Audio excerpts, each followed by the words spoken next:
বিভিন্ন কারণে মহিলাদের জরায়ু থেকে রক্তস্রাব হতে পারে সেটা গর্ভপাতের জন্য, হতে পারে সেটা আঘাত লাগার জন্য বা অন্য কোনো কারণে। তো যে কারণের জন্যই হোক না কেন, মহিলাদের জরায়ু থেকে যদি রক্তস্রাব হয়, এই রক্তস্রাবের জন্য আমাদের মেটেরিয়া মেডিকায় বেশ অনেকগুলো রেমেডি আছে। তো আজকের ভিডিওতে ভীষণভাবে কার্যকারী, মানে ফার্স্ট ক্লাস 3টি রেমেডিস, একেবারে সদৃশ 3টি রেমেডির কিছু লক্ষণ আপনাদের সামনে আমি শেয়ার করব। ভিডিওটি ভালো লাগলে লাইক কমেন্ট শেয়ার করবেন, এবং আপনি যদি এই চ্যানেলে নতুন এসে থাকেন তাহলে চ্যানেলটিকে সাবস্ক্রাইব করে রাখবেন পরবর্তীতে নতুন ভিডিওর নোটিফিকেশন সবার আগে পাওয়ার জন্য। আমি প্রথমে এই কন্টেন্টটি লিখে নিই, তাহলে আমাকে বলতেও সুবিধা হবে আর আপনাদের কিছু দেখাতেও সুবিধা হবে। লিখি 3 similar remedies, 3 similar remedies for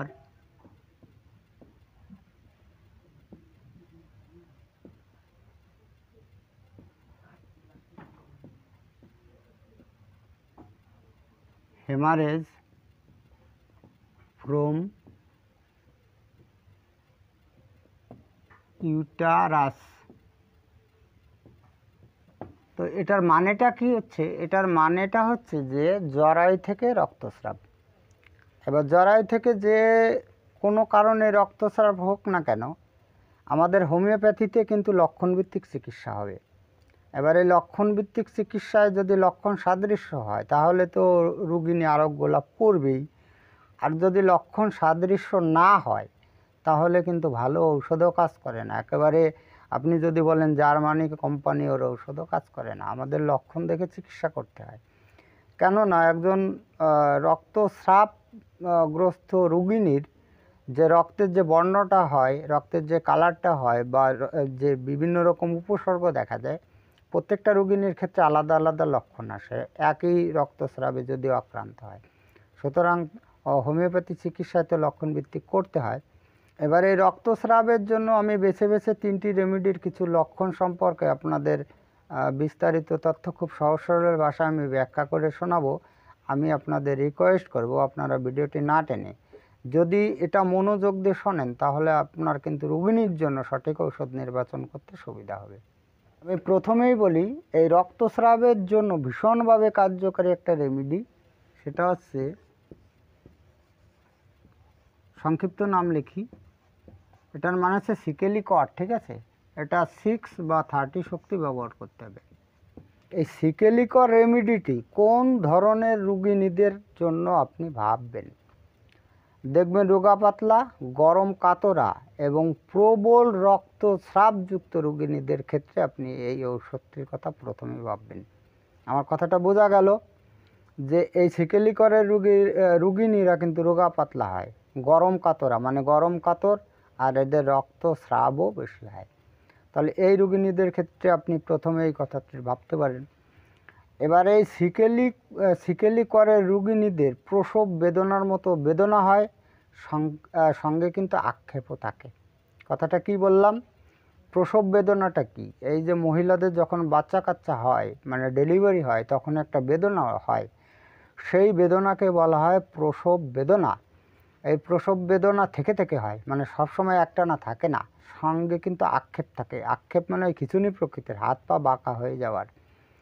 আর এই যে সিকেলিকরের রোগিনীদের, এই সিকেলিকরের রোগিনীদের যে স্রাবটা হয়, মানে রক্তস্রাবটা হয়, সেই রক্তস্রাব হয় কালো, চাপ চাপ এবং দুর্গন্ধযুক্ত। দেখুন, স্রাবের বর্ণ বা কালার বা বৈশিষ্ট্য 3টি রয়েছে, সেটা হচ্ছে কালো হয়, চাপ চাপ হয় আর দুর্গন্ধযুক্ত।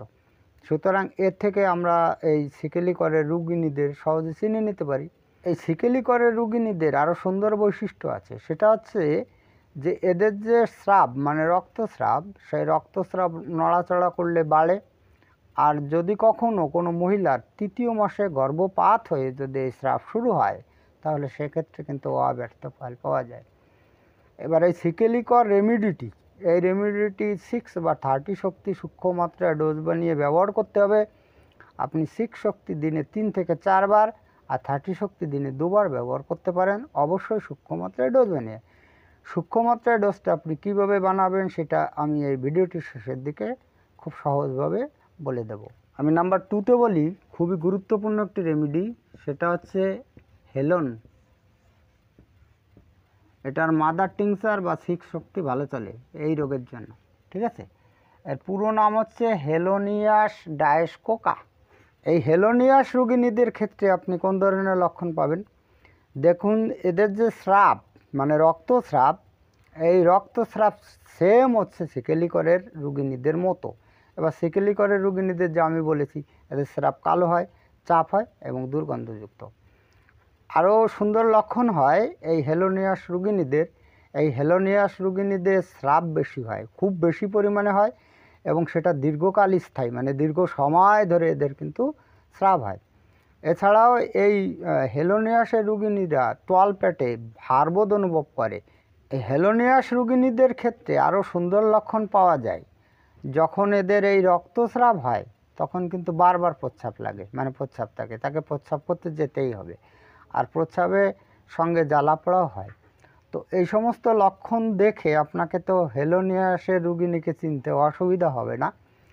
এবার এই হেলোনিয়াস ঔষধের মাদার টিংচারটা বা 6 শক্তি ভালো চলে।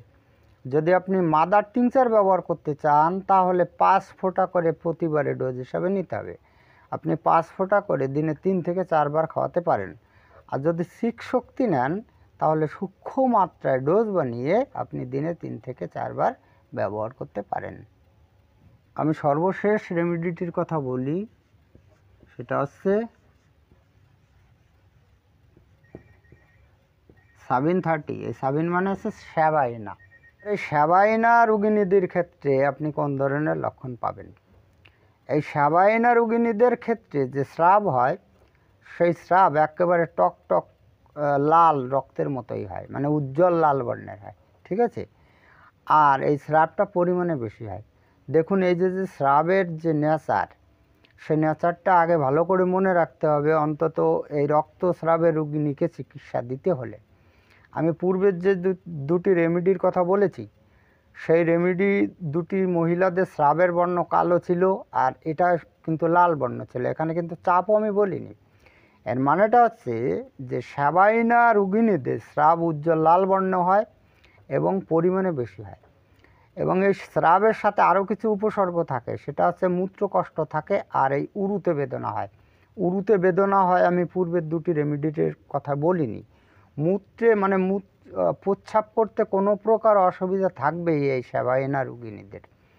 এই স্যাবাইনা রেমেডিটি যদি কোনো মহিলার গর্ভপাত হওয়ার পরে এই রক্তস্রাব রোগটির আসে, তাহলে সেই ক্ষেত্রে এই ঔষধটি দিয়ে কিন্তু ভালো ফল পাওয়া যায়।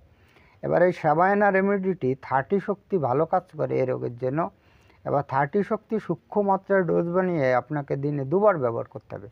এবার সূক্ষ্ম মাত্রায় ডোজ বানানোর অর্ডিনারি পন্থা হচ্ছে 500 ml ড্রিঙ্কিং ওয়াটার নিতে হবে, এর মধ্যে কয়েক ফোঁটা আরএস দিতে হবে। এবার আপনার নির্বাচিত ঔষধ মানে এই 3টি রেমেডি যে কোনো একটি, এটা দিতে হবে 1 ড্রপ। 1 ড্রপ মানে হচ্ছে 1 ফোঁটা।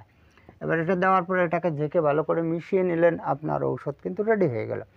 এখান থেকে 4 চামচের 2 চামচ করে যদি আপনি খাওয়ান তাহলে কিন্তু সূক্ষ্ম মাত্রায় ডোজ হয়ে যাবে। এবার আমি যেভাবে বলেছি 30 শক্তি দিনে 2বার, আপনি প্রয়োজন বোধে দিনে 3বারও ব্যবহার করতে পারেন যদি আপনি সূক্ষ্ম মাত্রায় ডোজ বানিয়ে নেন। যাই হোক, আজকে এই পর্যন্তই। খুব তাড়াতাড়ি ফিরে আসবো নতুন গুরুত্বপূর্ণ বিষয়বস্তুর ভিডিও নিয়ে। দেখা হচ্ছে নেক্সট ভিডিওতে। ততক্ষণ আপনারা ভালো ও সুস্থ থাকুন। জয় হ্যানিম্যান, জয় হোমিওপ্যাথ।